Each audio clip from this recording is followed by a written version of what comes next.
رمضان كريم كريم كريم شهر عظيم عظيم عظيم رمضان كريم كريم كريم شهر عظيم عظيم عظيم.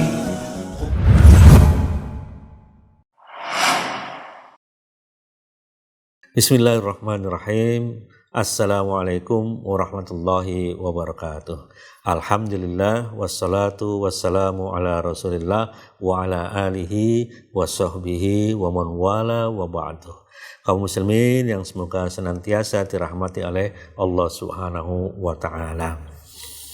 Masih berbicara tentang Al-Quran, yaitu menjadikan Al-Quran sebagai way of life atau minhajul hayat. Beberapa waktu yang lalu kita sebutkan ada 5 tugas, dan kita sebutkan di sebelumnya adalah tugas yang pertama. Tugas yang berikutnya atau tugas yang kedua adalah memahami isinya atau memahami Al-Quran. Fungsi Al-Quran sebagai petunjuk akan bisa kita realisasikan bila selain membacanya, kita juga memahaminya, menghayati dan merenungkan maknanya.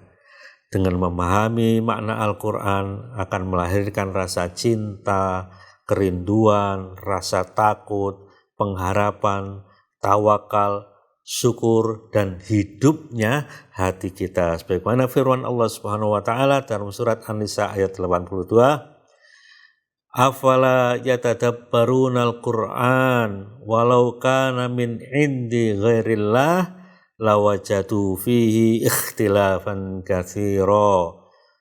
An-Nisa 82. Apakah atau tidakkah mereka memahami, mentadabburi Al-Qur'an, seandainya Al-Qur'an ini tidak datang dari sisi Allah, tentulah mereka mendapati banyak pertentangan di dalamnya. Pemahaman dan penghayatan Al-Quran ada 2 macam, yaitu yang pertama pemahaman untuk menemukan maksud atau kehendak dari Allah Subhanahu wa ta'ala dari ayat-ayat yang kita baca. Yang kedua, pemahaman terhadap makna ayat-ayat kauniyah atau alam semesta ini yang diperintahkan Allah agar kita merenungkannya. Tugas yang ketiga adalah mengamalkan Al-Quran. Fungsi Al-Quran benar-benar akan nyata bila Al-Quran yang sudah kita baca, kita pahami itu diamalkan, diterjemahkan di dalam kehidupan kita sehari-hari. Ada teladan dari sahabat Rasulullah SAW, yaitu Abu Dahda radhiyallahu an.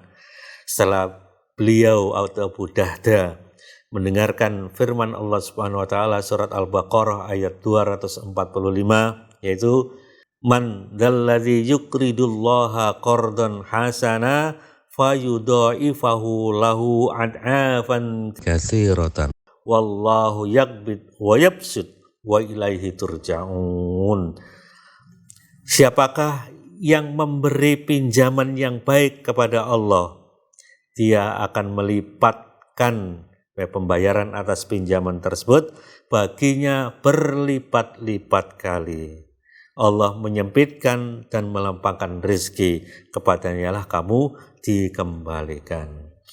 Setelah mendengarkan turunnya ayat ini, Abu Dahda, salah seorang sahabat Rasulullah SAW, dia menyedekahkan kebun kurma yang terbaik dari 2 kebun kurma yang dia miliki.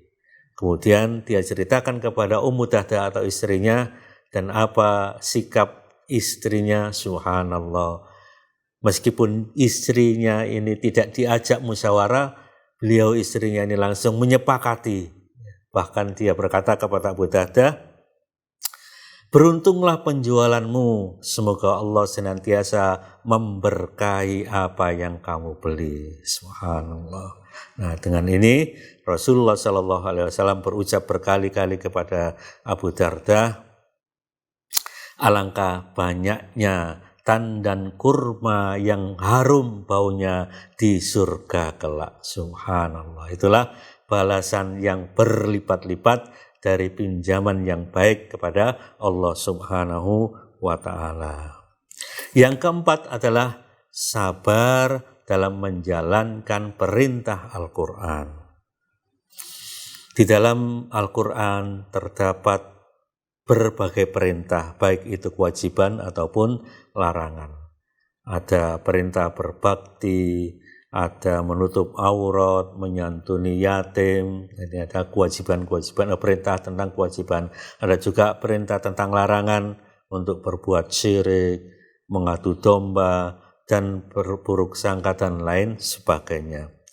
Semua itu dengan izin Allah Subhanahu wa ta'ala akan bisa direalisasikan atau dilaksanakan dengan cara memaksa nafsu kita untuk tunduk dan sabar di dalam menjalankan apa yang ada di dalam Al-Quran. Baik itu perintah kewajiban ataupun perintah larangan.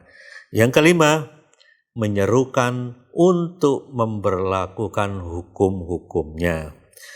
Setelah membaca, memahami dan merenungkan ayatnya, kemudian sabar di dalam menjalankan perintah baik kewajiban ataupun larangan, maka selanjutnya adalah mendakwahkan hukum-hukum Al-Quran ini kepada manusia. Ya, kita mulai dari diri kita sendiri, kemudian orang-orang yang terdekat, dan secara umum setelah itu kepada manusia secara umum. Dengan demikian, Al-Quran sebagai way of life atau minhajul haya benar-benar kita realisasikan di dalam kehidupan kita sehari-hari. Sehingga Al-Quran sebagai petunjuk, sebagai penerang jalan, kita bisa mendapatkan faedah yang besar, yaitu berupa kehidupan bahagia di dunia ini sampai di akhirat kelak insyaallah ta'ala. Demikian, semoga bermanfaat. Wassalamualaikum warahmatullahi